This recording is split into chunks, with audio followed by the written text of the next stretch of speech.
নমস্কার। বক্সারের যুদ্ধের পর ভারতের ইংরেজদের একচেটিয়া আধিপত্য স্থাপিত হয় 1765 খ্রিস্টাব্দে।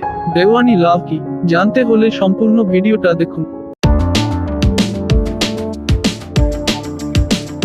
দেওয়ানি লাভ মীর কাসিমের সঙ্গে যুদ্ধ শুরুর সঙ্গে সঙ্গে 1763 খ্রিস্টাব্দে কোম্পানি তাকে পদচ্যুত করে মির্জাফরকে সিংহাসনে বসায়। 1765 খ্রিস্টাব্দে তার মৃত্যু হলে তার নাবালক পুত্র নজম উদ্দৌলা সিংহাসনে বসেন। কোম্পানির সঙ্গে এক চুক্তির মাধ্যমে তিনি কোম্পানির বৃত্তিভোগী পুতুলে পরিণত হন এবং তার সকল সামরিক ও প্রশাসনিক ক্ষমতা হস্তগত করে কোম্পানি বাংলার প্রকৃত শাসকে পরিণত হয়। 1765 খ্রিস্টাব্দে কোম্পানি দিল্লির নামে মাত্র বাদশাহ দ্বিতীয় শাহ আলমের কাছ থেকে বাংলা, বিহার ও উড়িষ্যার দেওয়ানি অর্থাৎ রাজস্ব আদায়ের অধিকার লাভ করে। স্থির হয় যে এর বিনিময়ে কোম্পানি শাহ আলমকে কারা ও এলাহাবাদ প্রদেশ এবং বার্ষিক 26 লাখ টাকা দেবে।